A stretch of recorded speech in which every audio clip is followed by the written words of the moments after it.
my brain starts to twitch a little bit because I'm seeing skinny people be like, being skinny is okay.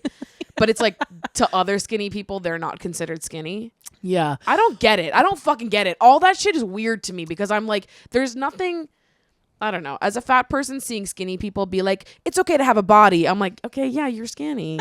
You're skinny, girl. Well, this is that interskinny politics we've been talking about. And I will never understand what they do or what they talk about. All I know is that sometimes I open up my phone and there's skinny people being like, it's okay to look like this. And I'm like, we knew that. It's skinnyism. We knew that.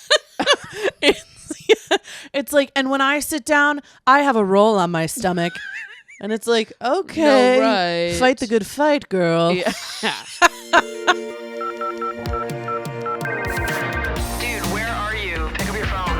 I'm going to a summer party tonight, and you're obviously invited, so call me back. Okay, love you. Bye.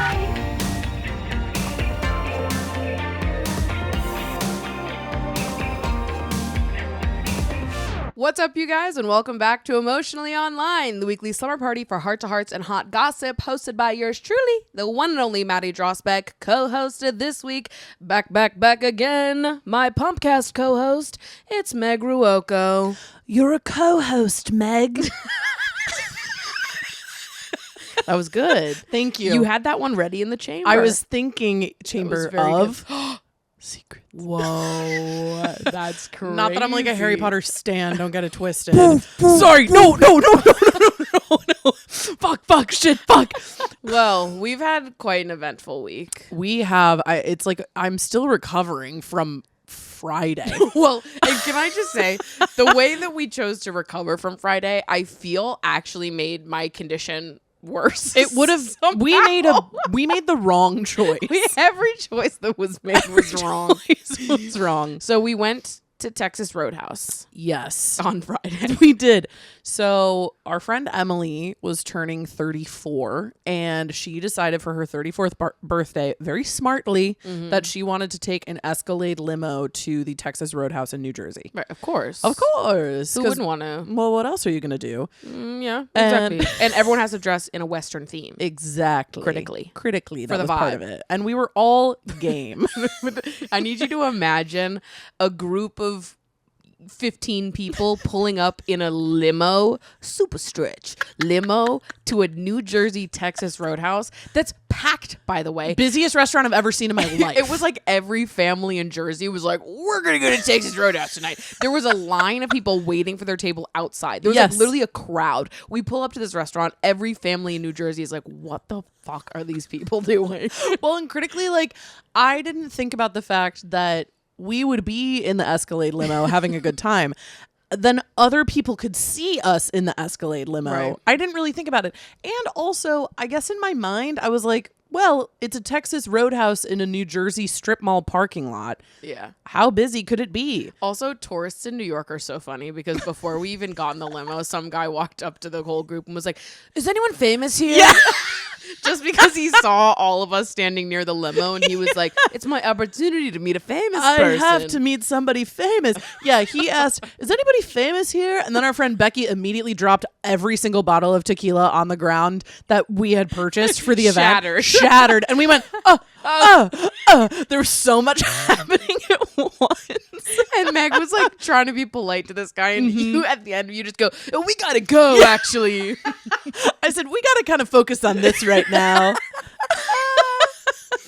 Oh my God. But it was perfect. I mean, it was my first time at a Texas Roadhouse. Me too. Which was an experience. I like love every chain restaurant. Yeah.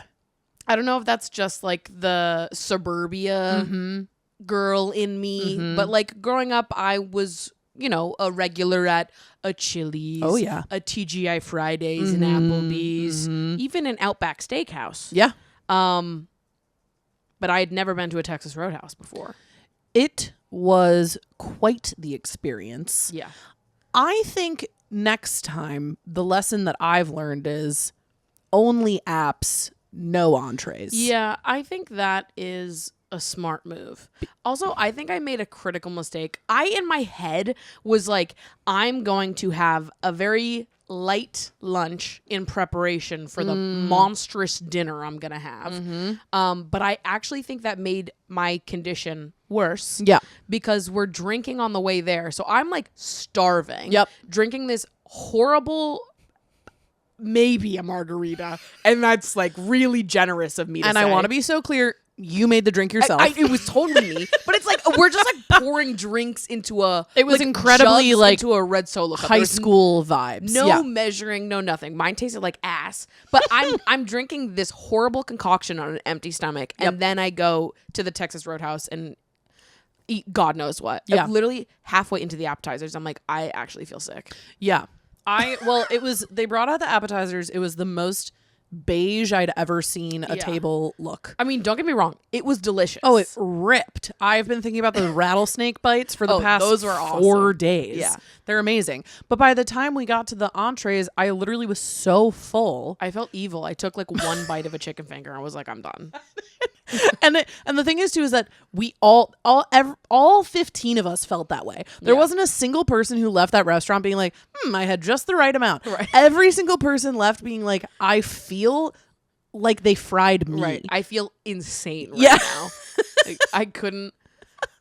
I felt like I wasn't even in the same plane No. of existence as I was when I entered the limo No. in Manhattan. And it felt like such a liminal space too, because we were in such a weird locale. Like it was in a strip mall that was across the street from an airport, and in the actual restaurant it was so hot and also so packed. Okay, that was the other problem. They had their fucking thermostat set to 110 degrees a la Texas style for sure. And I kept looking around to the other tables of these families just eating regular dinner. And I'm like, how are you guys not all horizontal in this booth right now? They were having a great time. You guys are just having normal meals like this. I'm like, I am being fried and I'm eating horrible, disgusting things. I feel sick. I feel sick. People that can just like be hot and not feel sick about it, I'm jealous of you, honestly, because the second I'm hot, I'm nauseous. No, I have to lie down. And in fact, our friend Ellie did lie down horizontal in the booth. Because you have to. You have to. You have got to do what you got to do to get through the Texas Roadhouse dinner. The other funny thing that happened is that our waiter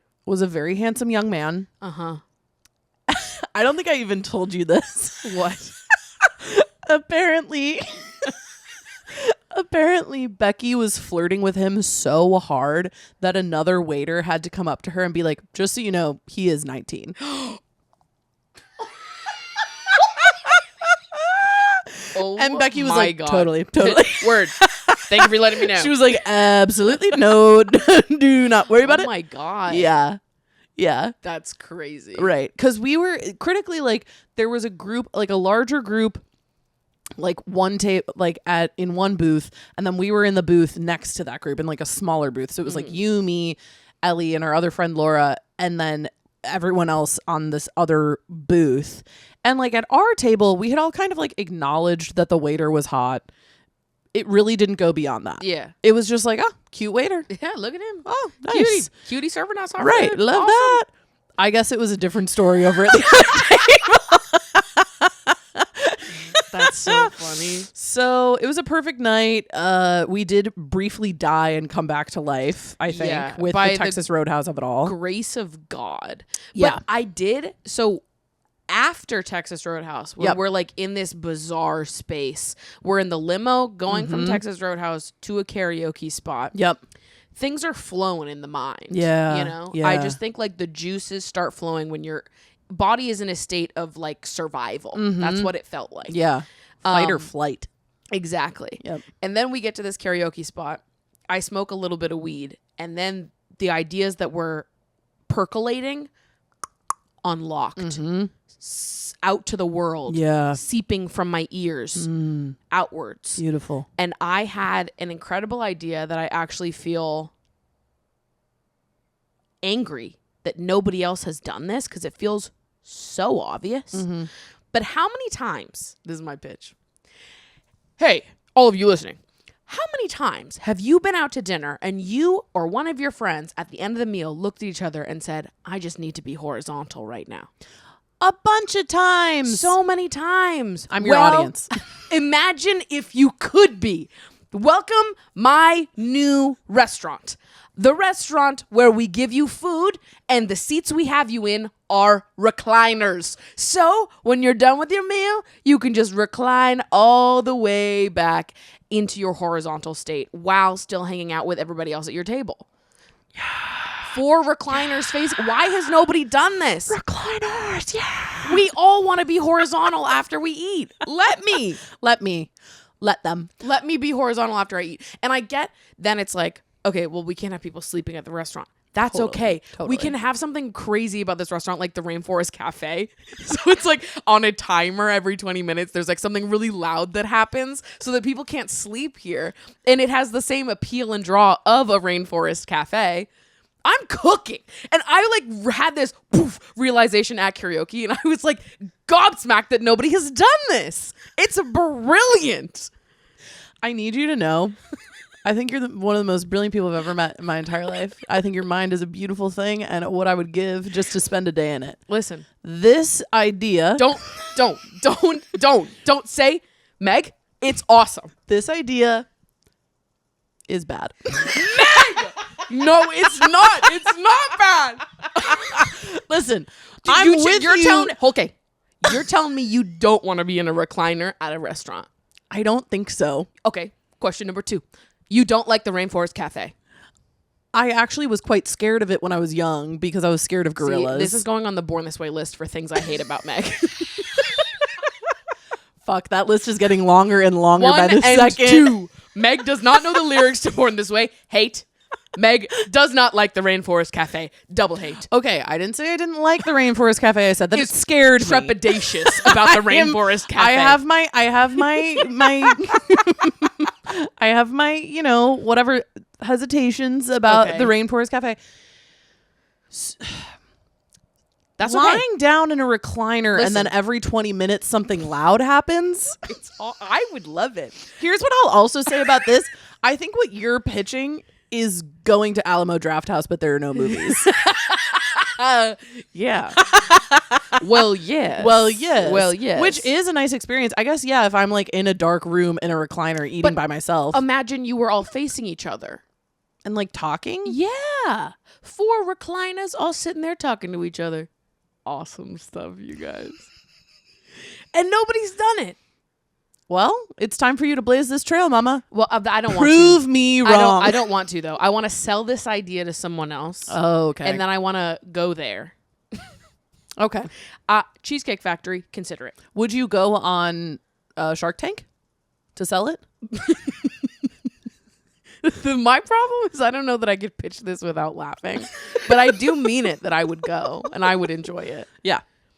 That's a genuine truth about myself. I could be your like example. Like I'm the person sitting in a chair and then I just slowly recline. Yeah, but you've already expressed that you don't believe in the product. Well, but I like making money, so this is good. Yeah, I'll be like one of those CEOs that like hates the shit that they peddle. Right. You know, Exactly. I'm like the guy who's like eating the cheeseburger and like gagging. Here's and it's an like, idea. I love our food. You know Ellen's Stardust Diner? Yes. Where they have like the singers come Yes. around and they do little songs. The Yep. waiters are actually singers. Mm-hmm. Okay. Rainforest Cafe, Ellen's Stardust Diner. The waiters perform scenes from your favorite reality TV shows every 20 minutes to wake up the whole restaurant. There's a lot going on in this restaurant. I think Universal Studios might want this. You know, So it's kind of like an amusement park, but for reality TV. It's a specialty restaurant for specialty clientele. Okay, get this though. 4D experience. Okay, your chair shakes. Go. Your chair shakes. Now we're cooking. Water gets thrown at you. You smell stuff or whatever. So I think maybe now what we are inventing is just a theater. Yeah, but you're also served food and you're facing each other at the same time. But you're facing each other like this? Like your head's leaned back and you're kind of looking down like this? You can control how much it goes back. Okay. So you can eat your meal sitting up straight. And then at the end, recline. you recline back. And it's kind of like the whole thing turns into a bed. POV, your table is a bed. I think the crux of it for me is that it feels really vulnerable. It is vulnerable. And I don't know if I want people to see me like that. Okay, we'll dim the lights and put a curtain next to every booth that you can open or close at your leisure. It just feels like maybe like a really convoluted pitch, I guess. Somebody out there is going to love this. And they're going to go, you know what? People go to fucking Dick's Last Resort, the restaurant where the waiters bully you. Like, my specialty restaurant idea is for people who like relaxation and drama. I have been to several birthday parties as a preteen at Dick's Last Resort. And it's awesome. It's awesome to be bullied sometimes. Sometimes it's awesome to lay down at a restaurant. Okay, so bullying is not a part of this. No, not a part of ours. Okay. I mean, I'm not opposed to it, Okay. but that's not one of our selling points. Could be an option for how you're woken up. It could always be an option. Okay. Something to think about. Well, listen, I'll ponder it. I'll get back to you with an official offer, and Great. Okay, fantastic. and we'll keep it pushing. Yeah, you were so excited about it on Friday when you told me this idea. I didn't tell you what my initial response And was. I didn't need. I know. At that time, we were just in the early, the production. The incubation stage. Exactly, the incubation stage of what is going to be my greatest idea. Yeah, and then we went inside and heard two people who were way too good at karaoke singing. Yeah, that shouldn't be allowed. That's actually like, I get mad when fantastic singers do karaoke. It pissed me off. Get out of here. It pissed me off. And I'm going to say this as someone who is a good singer and who trained until I was 18 as a singer. I know my place in karaoke. I know that I have to be kind of drunk. Yeah. I know that I'm not riffing over the allotted melody in the way that these women were. It gets to a point where you're like, you're actually making it not fun. Right. I want everyone here to be bad. You're pissing us all off. When you do it good, it's like, okay, well, now only this is like for something that the rest of us can't participate in. Right.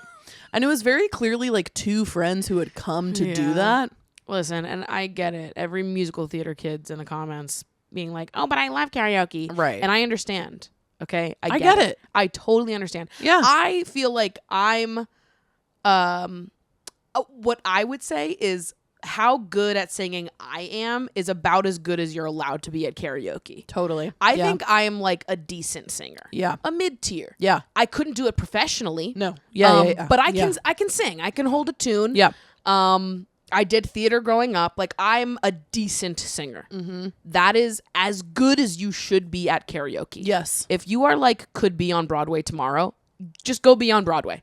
Get out of the bar. Practice for your audition. If you can do this professionally, rehearse. Get out of the bar. Yeah. I don't want to hear like your well-hydrated vocal cords over a karaoke mic. Absolutely not. I don't want to hear that. I want to hear a man drunkenly singing Piano Man. Also, I also want to hear shittier songs at karaoke. Like, Yeah. when you're trying to sound good, you go for these songs that like show vocal range and talent. And I don't want that. Me either. I want something bizarre that gets the people going. Yep. Like, I love bringing Let It Rock by Kevin Rudolph and Like a G6 by Far East Movement to karaoke. Yeah. Perfect. Gets the people going, is like a deep enough and strange enough cut that people are like, yo, I haven't listened to this in so long. Yeah. And people can just get into it better. Yeah. But then you have someone over here singing like, I don't know. I don't even know what they were singing. I don't know either. Well, again, because she wasn't singing the words. She was riffing over the melody. She was adding her own runs. I was like, okay, come on. Wrong. No, you're not supposed to do that. Yeah. You're supposed to just yell into the mic. Yeah, yell and like stomp the rest around. of us. Yeah. There was also some people that they were like not even really singing. They would like sing and then give up. Yep. And they kept walking over to our table and like giving us the mic to sing. And I'm like, no, girl, this is your moment. You wrote it down, sister. This is all you. Sing out and sing proud. Yeah. I feel like we're losing the art of what karaoke is really supposed to be. Yeah. And listen, I get it. It's a fine line to walk when you're up there. And I even get you slipping up a little bit if you want to add a little woo, a little whatever. Don't make it your whole thing. Totally no. Don't make it your whole thing where you're the best one at karaoke. The biggest hit of the night, I would say, though, was Lips of an Angel Oh yeah. I've That's never, a big one. I've never seen anyone do that song at karaoke before. And I'm like, everyone should do that song at karaoke. Yeah. That's one of Becky's go-tos The is Lips of an Angel. Room Yep. was waving their arms, Yep. singing, screaming. Like, it was awesome. Because the thing is, too, is like you think you don't know all the words to Right. Lips of an Angel, and then you do. We're like, it's really good to hear your voice. It sounds so sweet. Like you love it's. Everyone's like, oh yeah, Yeah, exactly. This song is awesome. Yeah. I also had a very interesting experience during that performance because I was sitting next to Ed, who on his face I could tell had never heard this song before and was taken aback at the amount of people in the room that knew every single word. Yeah. And at the end he was like, yeah, I guess that didn't make its way over to the UK. Yeah, Ed critically is one of our friends who recently moved here from Britain, and I think on Friday had perhaps the most American night of his life, where he got into an Escalade limo and went to a Texas Roadhouse in New Jersey, and then awesome. went to That's karaoke fucking awesome. and listened to Lips of an Angel. He was like, I've never heard that song before. At one point, I turned to Ed. I think it was like on our way to Texas Roadhouse, and I was like, "Is this the most American night you've had?" And he was like, "This is like prom for me."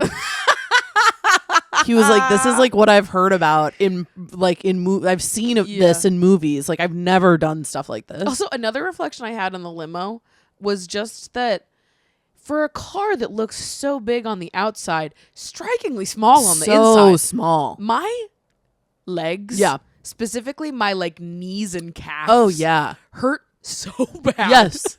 It's so small. Everything is so low. And you have to like, because you're sitting across from people, so Yeah. your legs are like, you're knee to knee with other people in the fucking limo. I mean, you have to zipper.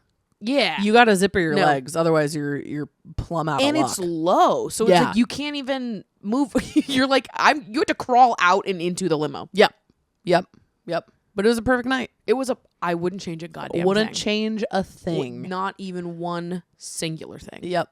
Had a perfect time. But then we made the critical mistake of the next day, which I didn't think I was going to be that hungover from that because I had like 2 drinks. And I will say you were way more hungover than I was, which is strange because I was drinking later than you were. I had 2 drinks past Texas Roadhouse. I didn't drink anymore. I started smoking when we got to the restaurant, when we got to the karaoke spot. So maybe it was that I had switched over, but I didn't do anything crazy town. Yeah. I was like, I felt sober the whole night. There was no part of me that ever felt in a different plane of the universe. Yeah.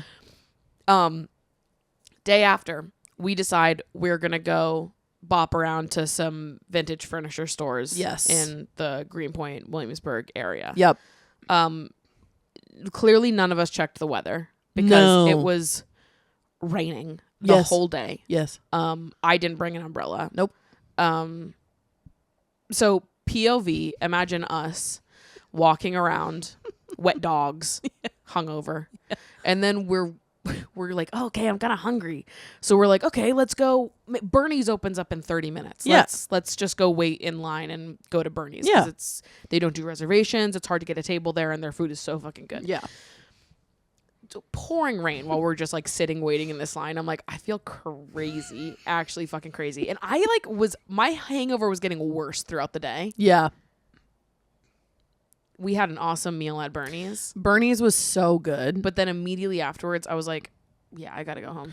and that is how I felt as well. And I was like, I was so glad you said something because I was like, I actually cannot walk another block no. the way I feel right now. I couldn't do it. I had to go home, and I think I fell asleep at like 9:15 on like a Saturday. Like I went home, and I also like had plans in my head to be like, okay, I'm gonna edit and I'm gonna like clean my house and like kind of prep for the week.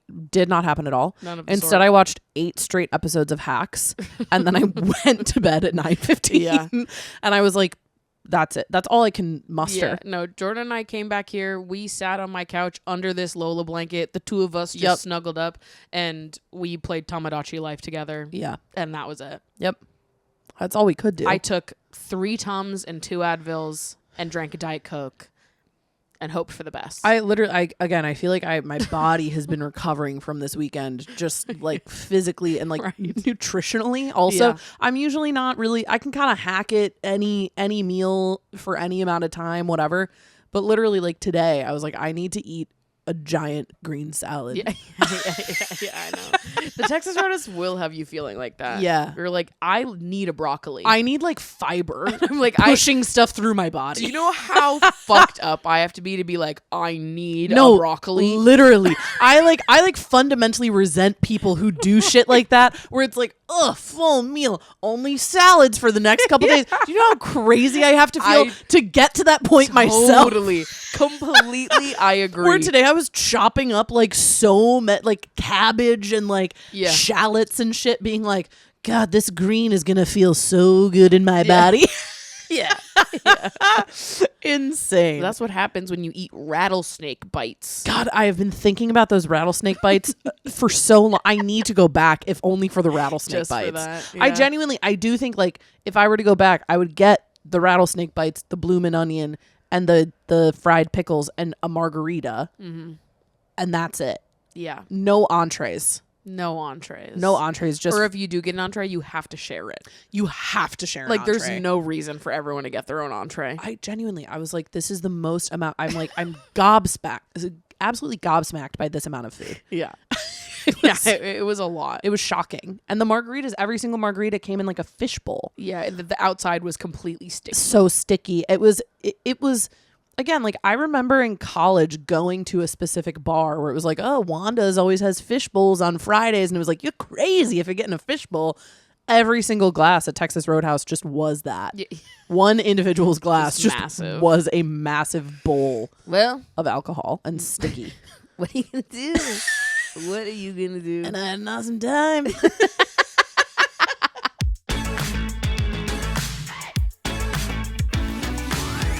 I do have an update for all of our avid listeners who were listening to, at this point, what was it, 2 weeks ago, podcast about the man who ghosted me. Okay. If you'll recall, I mentioned that men like that always circle the block. Yeah. Look at that.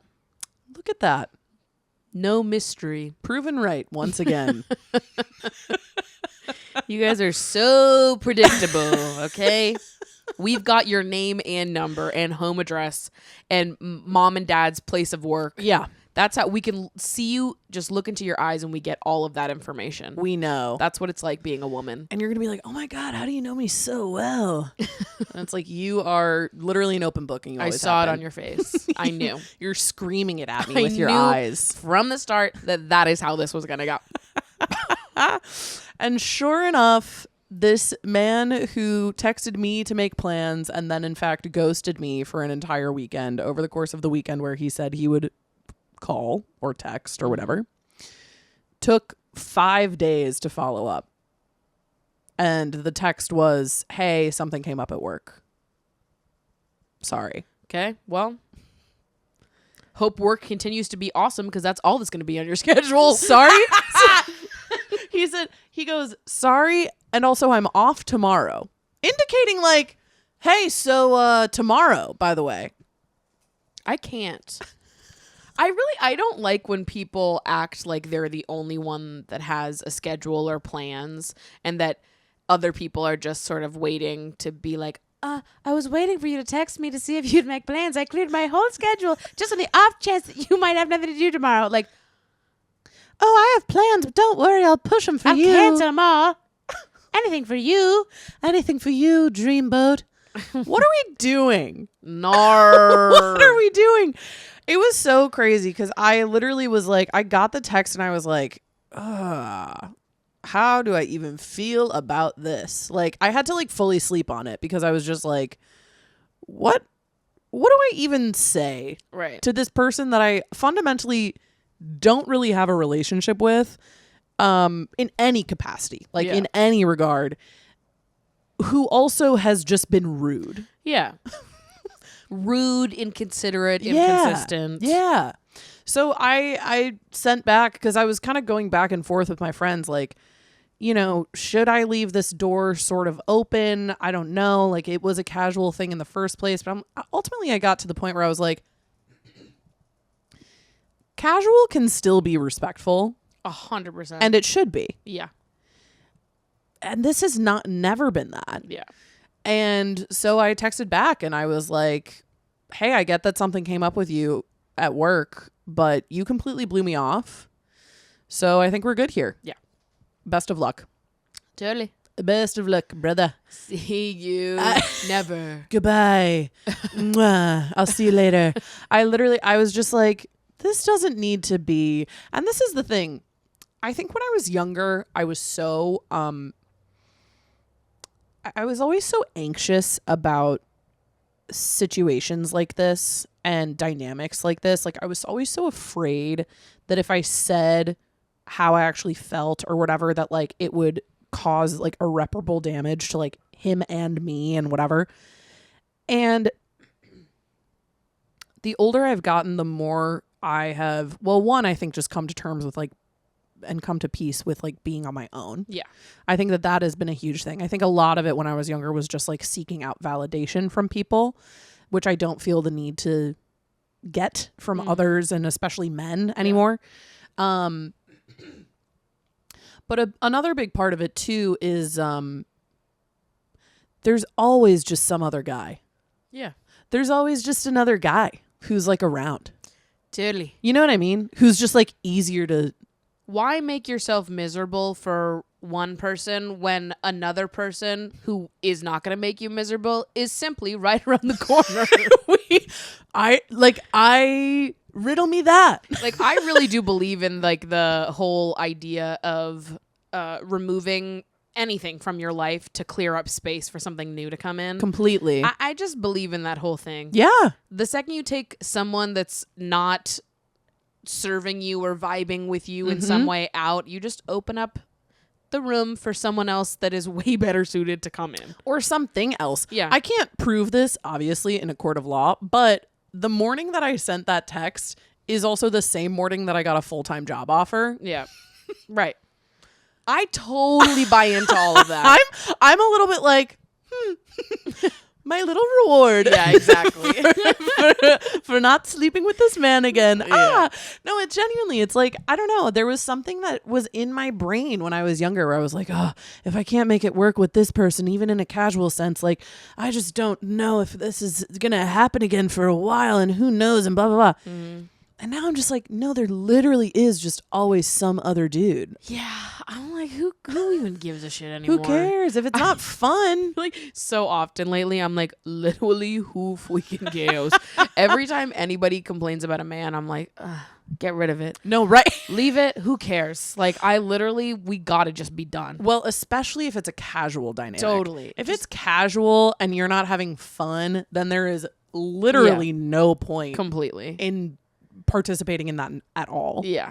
There's always just some fucking There's person. always something else. There's always something else. Also, I just feel like the second you enjoy your relationship with yourself and your time with yourself, the second that's in like the top priority and you genuinely love it, it's like, okay, so I stop hanging out with a bozo and I get more time with me.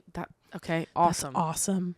That's awesome. That's a great trade-off. Ever since I have started living alone, I think that has become so much more valuable to me. Yeah. Like my time and my just like peace in my own apartment. And I think, like there was something that I was still like trying to seek out when I was young when I was younger that I just don't think I'm seeking out anymore. Because why? Like add something, make my life better, or get out. Right. It's like we're either building on top of everything or we're not doing anything at all, because you are for damn sure not going to be here making my life worse. Yeah. I do not have the time or energy for any of that. Yeah. This is why I was talking to someone recently. They were just reflecting on being in a group chat that they didn't really want to be a part of anymore, because all anyone did in this group chat is like talk about men and dating. And I was like, totally, that's a group chat that I would leave too. Like, I just like to be a part of group chats and conversations of people who don't talk about anything besides men, dating them, continuing to date shitty men. Yeah. It's like, get in and get out, brother. Yeah. I, at this point in my life, feel like I am exclusively friends with people who have like very clear boundaries and an understanding of what it is that they want and expect. I don't have any group chats or anybody in my phone at all texting me being like, oh, this loser guy that I keep around. I'm like, we have totally, I feel that everyone in my life is past that chapter at this point. Yes. And it is awesome. It's Can I so just cool. say, it's one thing to get past that stage of your life on a personal level, and it's another thing to watch everyone in your circle also get past it and be like, God, we're free. Yeah. None of us have to talk about losers anymore because we just don't hang out with them. Yeah. The second we find out they're losers, Bye. see you later. Like, it's just a non-conversation at this point, and I love it. I love it. Leave the group chats. Stop talking about them. Just be done. Yeah. If the only thing you guys are talking about in that group chat is dating men, There's just got to be more interesting stuff out there to talk something about. else. There's got to be more interesting stuff out there to talk about. Truly. Because it's like, it's also, not only is it that conversation is about dating men, it's about dating the same loser men. right? That's where kind of my, where my like hackles raise, where I'm like, well, so why are we doing it again? Right. We know what's going to The happen. complaining. We've read this story before. Right. Going back to the same person The over and over again. cyclical nature of it, I think for me is like, Yeah. and I think sometimes it does bite me in the ass because I'm like, maybe I probably should have more patience and grace for people who do shit like that. Yeah. But I also think it's like, I know from experience that it's possible to kind of break out of that right. narrative. I find myself, as we're getting older, having less patience for people who still haven't. What's But I'm crazy too is like there are people who are in their middle age who still Which I act can't this way. possibly understand. I mean, me either. In my head, I'm like, this has to be done once you're almost 30. We got to be done. Well, right. Here's the thing. And I'm honestly like, I'm champing at the bit to be able to say shit like this is like, we're 30. I know. Let's wrap it Dude, up. I fucking can't wait to. The amount of times I have to, in my brain, go almost 30. Almost Instead 30. of just saying 30. We're 'cause it, 30. I can't like, believe pow. people don't want to be 30. Well, this blows my mind constantly. Like, it just hits so much harder. All I want is to be in my 30s. I'm gonna literally cream my jeans the second I can be like, don't do that. We're fucking 30. We're 30 and you're We're- still acting this way? We are 30. Grow up. Like, I'm not kidding. God, that's awesome. Ugh. No, Yeah. I'm like, I've never understood the fear of getting older. Every time I celebrate a birthday or whatever, I'm like, awesome. Yeah. This rocks. For sure. Anytime people talk about how they're like so scared of getting older, I'm like, what was your life in high school like? Right. Has it been downhill since? Right. Like, were you like surfing a wave, like totally chill in high school? Because that was a completely different experience that I had. I'm like, you don't feel like your life has just gotten progressively better year by year. Right. Because I do. Sorry, I thought we all collectively wanted to kill ourselves when we were 19. Right. Was that not? Were other people not feeling that way? I'm like, I think we've been on the incline since then. It's been kind of on the up and up. Yeah. And now we like, have our own time and our own resources and our own friends. Right. And are building our own lives. That's not exciting to you? Maybe not. Maybe not. Because people have wrinkles. I don't know. I don't know. I honestly do not understand like I what the don't get fear it is with either. aging. I don't know. Passage of time. Worms in the brain. Right. Brain worms. Brain worms. Diagnosed on the Emotionally Online podcast. You have been diagnosed with brain worms. Put it on a shirt.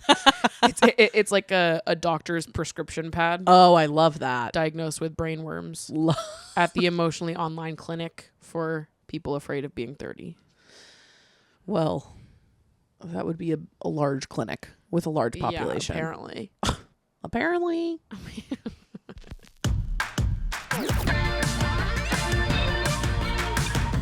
Speaking of weird physical qualms. I know we talked about this a little bit ago, but really quickly circling back on that woman who said that you need to be under 160 pounds. Poof, poof, poof. I saw a TikTok today, and I'll have to send it to you because I cannot remember the name of this woman.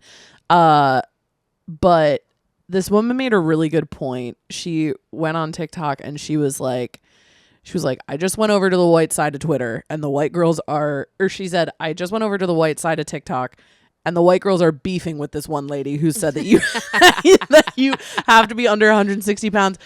And she was like, 160 pounds. She was like, I clear that well. I well clear that. And she made a really good point where she was just like, man, like whiteness is a disease. And I was like, whiteness is a disease that like white women have convinced themselves, because it is specifically white women. Well, it's also like 160 is like literally, I don't think I've been 160 since I was like 13 or 14. I straight up, I think the last time I was 160, I was maybe like 11. Right. I'm like, it was so long ago.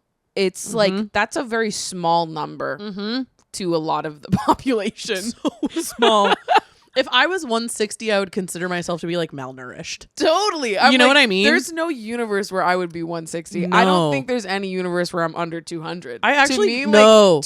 like 200 to me is I'm like, oh, she is like tiny. She is teeny tiny. I'm like, I turn to the side, I completely disappear. Right. That's how I would feel too.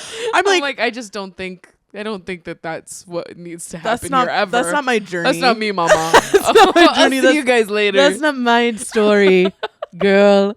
No, it was so funny because I was like, it's so true. Like this is also just like, it's like a problem that fully white women have created for themselves. Yeah. You know, it's like, it's us being like, well, we have to be thin. We have to be that just doesn't happen in other like cultures. And it's so crazy because it is like, when I get to the crux of it, I'm like, yeah, that was my entire childhood growing up was a bunch of like thin white ladies being like, well, you have to lose weight, otherwise you're not going to be loved. No, every adult woman in my life growing up as a child had like a number inside their head. Oh my God. That they had to be within like 3 pounds of at any given moment, or they were going to have a full-blown panic attack. I remember adult white women in my family growing up being like, I need to lose 6 pounds. Which is insane. Like 10-pound fluctuations are nothing, by the way. It happens like within the month. Every day you weigh something different. And it's like there are people out there weighing themselves every single day. I'm like, you are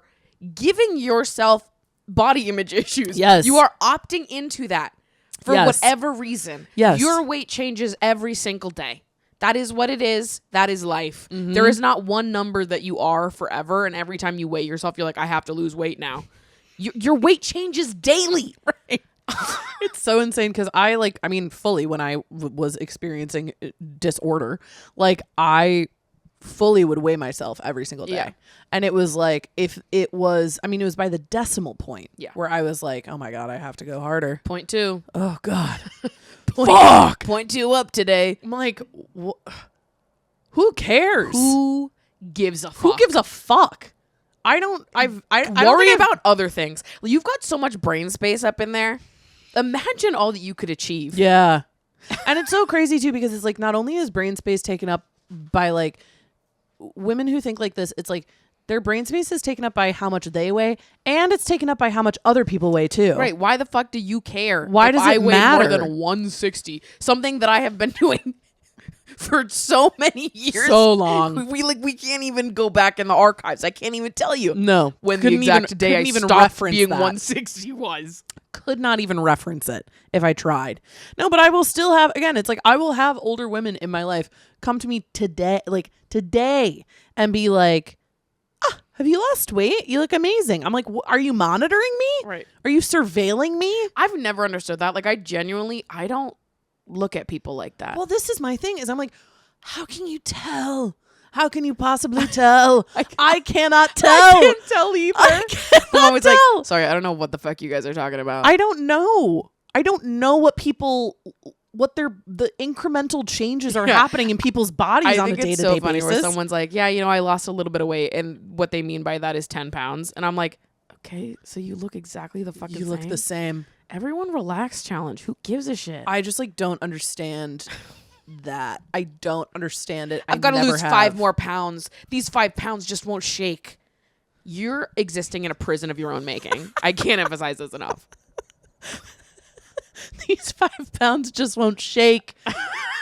God, like just stop. Free yourself. Just stop. Just stop. You are allowed to just not do that. And also, like, what are we seeking? I don't know. What is the prize? I don't know. I do not understand what the prize is. That's so bizarre that people do that, like competing with their friends and analyzing how thin they are in comparison to other people. Yeah. That's all. It's something that feels so foreign to me because I was always just the fattest. Right. Do you know what I mean? Right. Like there was never anything to compare. Right. Because I was always just like, yep, Yeah. I'm the fat one. Totally. Not much to say beyond that. Right. The idea of like, oh, but I'm not as thin as her. I'm not as bit of it. I'm like, who cares? Right. Who gives a fuck? But that's exactly what I mean when I say that there is like so many parts of being a fat person that I feel grateful for. And one of them is like how being fat forced me to confront all of those parts of myself. Yeah. So much earlier than people who aren't fat. Yeah. Have to / if they ever do. Yeah, I don't know if they do. It is. Yeah, it's like I've seen people confront like their relationship with their bodies so much later in life and seeing how much harder it is for them. And I'm like, oh my God, I would not want to be there. I don't want to be where you guys are. Yeah. No. Or people who never confronted at all. Right. And you're like, oof. They just accept that that's the way they have to live for the rest of their lives. Yeah, there's just like always a version of that. They always hate themselves in some capacity. Yeah. And I'm like, that sucks. It just Strange. seems so bleak. Especially when it's so glued to a number. I'm like, you guys actually don't even have to own a scale. Yeah. You don't have to weigh yourself. You don't have to do all those things if you don't want to. Yeah. You for damn sure don't have to do it every single fucking day. You don't have to count anything. You don't have to think. You just don't have to think about that. You don't have to. Yeah. Has anyone ever told you that? I haven't weighed myself and I want to say 9 years. Yeah. Like, I think I got to a day where I was just like, I'm good. No. I don't need to know that. I don't want that information anymore. And anytime I go to the doctor, I'll just say, I'm turning around and don't tell me. Right. And they're like, okay, Cool. cool. There it is. It's that easy. Yeah. You don't have to be miserable. Life can be different for you. If knowing the number is making you crazy, stop knowing the number. And oh my God, stop. Like, I don't understand where 160 even came from. I don't know either. But holy shit, toss it out. Yeah. It also, like, sometimes when trends, like, not trends, but like when a topic like this hits the internet and then you have a ton of people making like response content. And then when the number is 160 and you have people that are like, that weigh 165 or 160 making like body positivity content, I start to like, my brain starts to twitch a little bit because I'm seeing skinny people be like, being skinny is okay. But it's like to other skinny people, they're not considered skinny. Yeah. I don't get it. I don't fucking get it. All that shit is weird to me because I'm like, there's nothing, I don't know. As a fat person, seeing skinny people be like, it's okay to have a body. I'm like, okay, yeah, you're skinny. You're skinny, girl. Well, this is that interskinny politics we've been talking about. And I will never understand what they do or what they talk about. All I know is that sometimes I open up my phone and there's skinny people being like, it's okay to look like this. And I'm like, we knew that. It's skinnyism. We knew that. It's like, and when I sit down, I have a roll on my stomach. And it's like, okay, right. Fight the good fight, girl. Yeah. It's just so confusing to me because I just do not really understand to me, it's like people have a fundamental misunderstanding of like just bodies. Yeah. Where I'm like, okay, well, right. If you are 5'10", you're going to look different than someone who's 5'2", even if you guys are the same weight. Right. What are we talking about, guys? Yeah, I know. What's happening? And I had this when I was younger too, because I was so much taller than my sister. But in my head, I was like, I need to weigh what she weighs. Mm-hmm. You know, like I was like, oh, I gotta look how she looks because she's skinny. So I have to be skinny like her. Yeah. And it's like, okay, first of all, no, just that entire thing is just wrong. Mm-hmm. And also, even if you were quote unquote thin, you would still just be bigger. Right. Do you know what I mean? Totally. Like, some people are just bigger and some people are smaller. Yeah. What's up? Why can't people figure that out? Some people are like they see things on the internet and it's like their brain short circuits. Yeah. I always felt that way where whenever I would mention in a video the size of some clothing item that I bought, which I only do to be helpful to people who look similar to me, seeing how something fits, knowing, okay, for this item, I bought this size. So that someone else can be like, oh, okay, I look similar to her. That size would probably work for me. Mm-hmm. But there's been many times on the internet where I've talked about what my sizes are and people have been like, that's not your size. You're way bigger. Oh, babe, I'm 5'3". Right. But I think sometimes I've had like other size 18 people be like, you're not a size 18. Like, you want to come over? Yeah, look at my stuff. You want to come over then? Also, why are you judge, jury, and executioner of the clothes that I buy? Right. Why is this helpful? Why are you analyzing me? And like, also you're looking at someone's body and you can't comprehend that different sizes look very different on different heights. It drives me fucking crazy. Or it's like a size 18 that's 6 foot is going to look very different than a size 18 that's 5'3". Yes. People cannot grasp Sorry, that. you're all dummies. Yeah. Like, I don't know how to help you. People cannot grasp it. Imagine a Polly Pocket and a Barbie. That's what we're working with. It's a different situation. Yeah, we are totally. But if you're zoomed in on a Polly Pocket, you're like, oh, you she's could be the like, size oh, of a Barbie. But she's not. Like, critically, she's not. That is what. Oh, everyone's a bozo. I'm like, you know what? I actually am tired of everyone on the internet having anything to say about other people's bodies, period. Everyone just put a sock in it challenge. It's so frustrating. It's so frustrating. And it's like, again, it's like, yeah, why is this even a topic of discussion? Who's over 160 or not? I don't. Sometimes it just feels like it's not for me.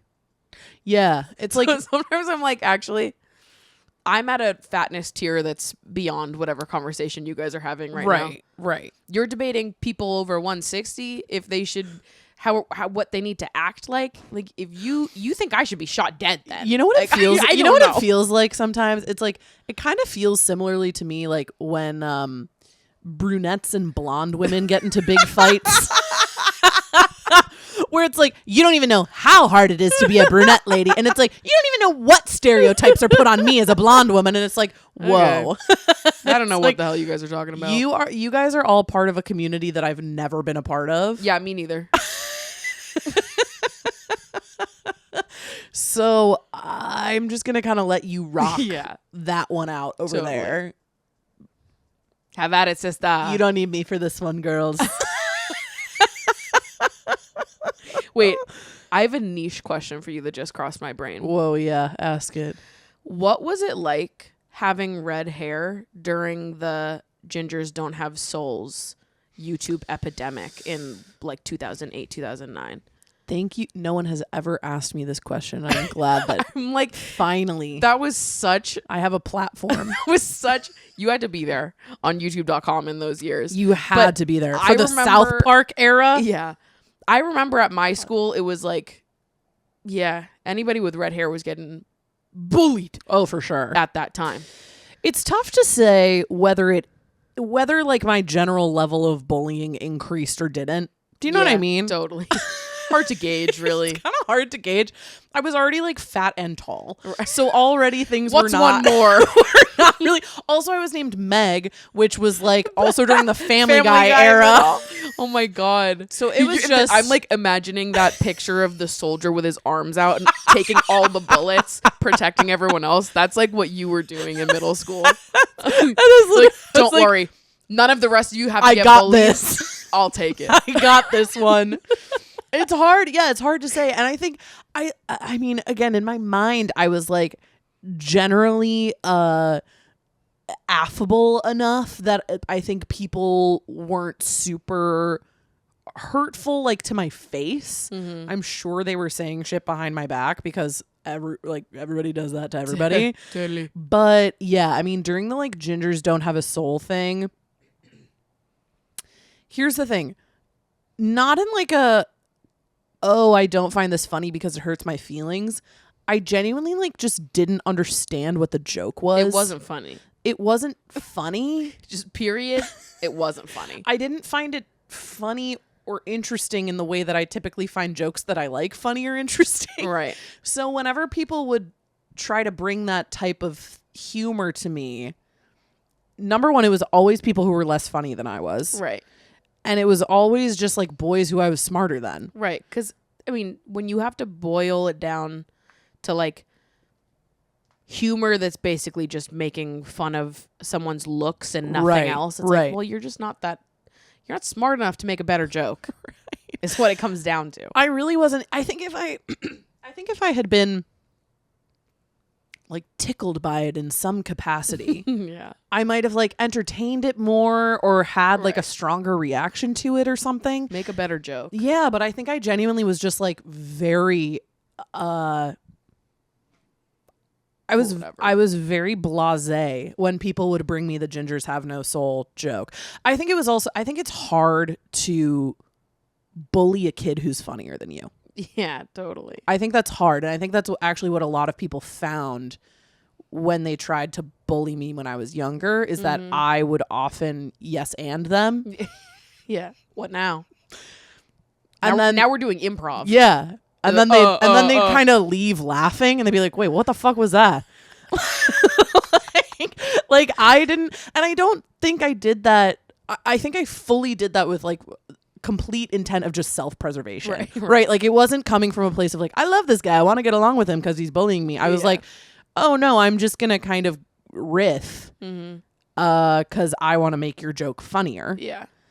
And, yeah, so I think I remember distinctly like a few kind of bozos trying to do the gingers have no soul thing. And I just remember being like, it's just not really hitting for me. It's not hitting really one way or another. Like, I don't know. Try the fat thing again. Then maybe I'll have a reaction. Give that another go. Give that a whirl. There was something there. I'm workshopping the material for them. Like you didn't quite hit the spot you were supposed to hit, but you were close. The button isn't really right. I think we can make it tighter. Just keep going. You're getting somewhere though. You're getting somewhere. Come on. It also for sure helped that I was a ginger, but I wasn't the kid with the most red hair. Totally. You know what I mean? There's always got to be someone else. There were a few flaming red. Also, I feel like maybe ginger boys were more the target of that because it was a boy in the video. I think it was, yeah. And like respectfully to the ginger boys who I went to school with, I do believe on average they were a bit odder looking than I was. Totally. Well, I think this is just true about men in general. I think this is true about ginger men typically. They kind of throw me off a little bit. Ed Sheeran, we're very sorry. Sorry to you. I don't know if it's like ginger man I can think of. I don't know if it's like a genetics thing. So just Ed Sheeran and a guy who was in his video pretending to look like Ed Sheeran. I don't know anybody else. Couldn't say. The guy in the video. Well, the guy, the kid in the video, of course, and and certainly there's the tall ginger from Please Don't Destroy. Sure, yeah, get him in there. Toss him in the mix. Me DMing him incessantly. What was it like for you in 2009? Tell us. Tell honest. me your story. Start a whole new podcast with him just to interview people on what their experience was for being a ginger in 2009. Niche perspectives. We want them. We want them. Tell us your story. No, but I appreciate you asking. You know, it was a difficult time. Totally. It was a difficult time. I think again the crux of it is that everyone who brought that to me, they just weren't that clever. Yeah. So I could kind of evade that. But even if that wasn't the case, I still think I would have been like, okay. Because what does it even really mean? It's just dumb internet shit. Gingers don't have souls. I'm like, period. Okay. Okay. Sure. Sure. This is all very abstract. Right. I'm like, okay. Yeah, it's kind of like, it's a very like nebulous dig, you know? I'm like, okay. Yeah. Sure. Yes. Kind of esoteric. Totally.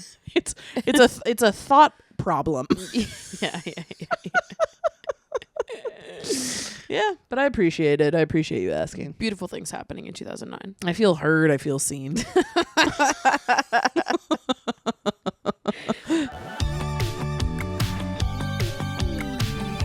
Circling back to that conversation of that TikTok that I saw, like, I think she was expressing kind of what we were expressing is like, this is something that's so removed from anything that we have experienced. Yeah. And obviously she was coming at it from a completely different perspective. Totally. But like, it is just so interesting to be like, oh yeah, people did kind of try to force me into that community. Yeah. But I've never been a part of it and never will be. No, it is very much like the thin white women almond mom of it all. Completely. That's their culture. Yes. And it is so, it's like the minute that you start digging into it, even for a second, you're like, oh, this is all rooted in like racism and pedophilia. Yeah. It really is. Why do you want to be thin? Let's think when about a woman's body doesn't naturally do that. Right. Why would that be something that you want? Everybody should think more. Hey, everybody. Why don't you give it a little think? Like me every day since my brain fully developed. I think everyone should think more. Yeah, me like waking up conscious for the first time at like 23. And I'm like, Is everyone stupid or am I a genius? So what's everybody else thinking about? Oh, God. Well, maybe one day we'll find the answers. I do believe that it's us. We are geniuses. Yes. And we'll figure it out in our recliner rainforest cafe. I guess. I'll convert you. Okay. We'll get you there. Okay. I'm Jesus in this, and I'm recruiting you. Who am I? You're one of my disciples. Okay. In the restaurant business. Okay. Well, the last time Jesus was at a restaurant, it didn't go very well. You're so right. I don't know why I set this up like that. Fuck. I'm the one that dies. I know. Fuck, Jesus. Who's Judas? I think it would be me at this point. No. Well, You can't be Judas. because I don't agree with the idea right now, but I'm converting you. By the time we get to the dinner, you'll be a disciple. So when he says one of you will betray me, it's not me. No. I've been converted. So I think the Judas is maybe the Shark Tank guy who rejects my pitch. Mark Cuban. Mark Cuban is Judas. And what is this dinner that we're all having together? I'm nailed on the cross at the entrance of this restaurant. Like the fucking You've already been crucified? Yeah, like when the restaurant opens, I'll be crucified in the front door, just like how Outback Steakhouse used to have a talking tree at the entrance. Outback Steakhouse used to have a talking tree at the entrance? Yeah. I've never been to an Outback Steakhouse. I don't know if it was, I'm assuming it was every Outback Steakhouse, not just the one in my town. That would be really weird. That would be awesome. It was only my town. That would be or, so you know awesome. What? It wasn't Outback Steakhouse. Even better, it was Bugaboo Creek. Fuck, I missed that restaurant. Hey, what are we talking about? It was basically an equivalent of Outback Steakhouse, but it was called Bugaboo Creek. And when you walked Bugaboo Creek? Bugaboo Creek. That can't be right. Which, by the way, I think that's an awesome name for a pet. Bugaboo Creek. Creek is the last name. Mr. Creek? Mr. Creek. Mr. Creek, Esquire. Well, I'm like, Bugaboo? That's kind of an adorable name. Bugaboo is cute. But at the entrance by the hostess stand, there was a tree with a face on it, and he talked. Oh my God. That's going to be me in my restaurant, nailed to the cross that Mark Cuban put me on. Mark Cuban put me here. Enjoy your meal. Enjoy your meal is crazy. Well, you want to make sure that people have a good time. Yeah, that's what it comes down to. All about relaxation and enjoyment at this place. It's all about kicking back and chilling, girl. Thank you guys so much for listening. Be sure to follow the podcast at Emotionally Online Pod. Be sure to follow me at Maddie Drosbeck. And you can follow me at Meg Ruocco. And we will see you guys next week's episode, the Pumpcast, on Tuesdays. You better be freaking listening. Yeah, for real. Okay? Love ya. Bing.